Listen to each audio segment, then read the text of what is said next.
అదేవిధంగా దీనిపైన ప్రస్తావించేందుకు కూడా కొడంగల్ నియోజకవర్గ అంబేద్కర్ సంఘాల తాలూకా అధ్యక్షులు రమేష్ బాబు గారు కూడా మనతో ఉన్నారు. ఆయనతో మాట్లాడిన విషయాలైతే తెలుసుకునే ప్రయత్నం చేద్దాం.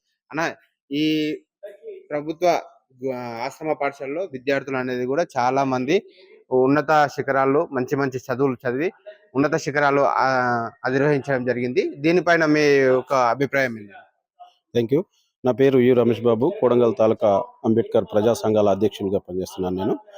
ఈరోజు ఈ గిరిజన సంక్షేమ ప్రభుత్వ ఆశ్రమ పాఠశాలను విజిట్ చేయడం జరిగింది.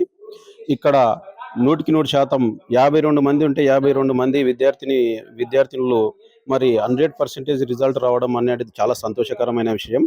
ఎందుకంటేనంటే ఈ రోజుల్లో కార్పొరేట్ విద్య అనేది చాలా ఇదైతుంది. ప్రైవేట్ వ్యవస్థ మరి లక్షలు పెట్టి ఒక యూకేజీ నుంచి ఎల్కేజీ నుంచి లక్షలు పెట్టి చదివిస్తే అక్కడ ఇంత మంచి రిజల్ట్ లేదు. ఈ ఆశ్రమ పాఠశాలలనే ఇంత ఒక గవర్నమెంట్ ఫ్యాకల్టీ లేకుండా కూడా ఇంత బృహత్తరమైన మరి ఇక్కడ ఉన్న ప్రైవేటు ఇప్పుడు కాంట్రాక్ట్ టీచర్స్ ఉండి ఇంత మంచిగా అసలు ఒక ఆశ్రమ పాఠశాల అంటేనే ఒక బడుగు బలహీన వర్గాలు బీద పిల్లలు ఇక్కడ చదువుకునికే ఒక తల్లిదండ్రులు లేని పిల్లలకు ఇక్కడ ఆశ్రమం కల్పించి వాళ్ళకి విద్య బోధనలు అందిస్తున్నారు. కాబట్టి వాళ్ళు కూడా ఉన్నత శిఖరాలు ఇక్కడ ఉన్న విద్యార్థులు కూడా ఎంబీబీఎస్ కానీ ఇంజనీరింగ్ కానీ ఇప్పుడే టీచర్స్ వాళ్ళు చెప్పడం జరిగింది.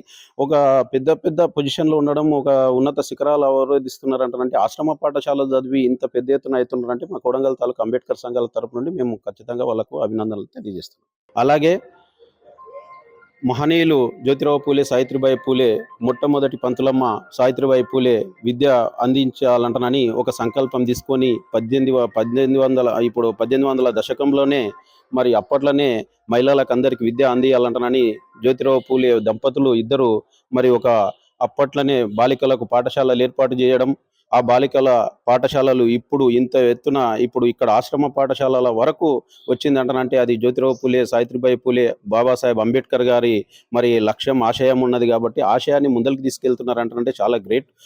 అంతేకాకుండా తల్లిదండ్రులు కూడా ఇక్కడ బీద పిల్లల తల్లిదండ్రులు అందరూ ఇక్కడ చదివించడం, గవర్నమెంట్ స్కూల్లో కానీ ఆశ్రమ పాఠశాలలో చదివించి ఒక మంచి ఉన్నత స్థాయికి ఎదుగుతున్నారంటే ఇక్కడున్న అధ్యాపక బృందాన్ని కూడా ఖచ్చితంగా అభినందించాల్సిన అవసరం ఉంది. మరి అట్లా మహనీయుల అడుగుజాడల్లో నడుస్తున్నారు. ఇక్కడ చూస్తే మొత్తం మహనీయుల ఫోటోలు కూడా పిల్లలు దించడం జరిగింది. మరి మహనీయుల అడుగుజాడల్లో నడుస్తున్నందుకు ఈ గిరిజన సంక్షేమ ఆశ్రమ పాఠశాల ఫ్యాకల్టీకి వీళ్ళ అధ్యాపక బృందానికి కూడా మేము ప్రత్యేకంగా ధన్యవాదాలు తెలియజేస్తున్నాం.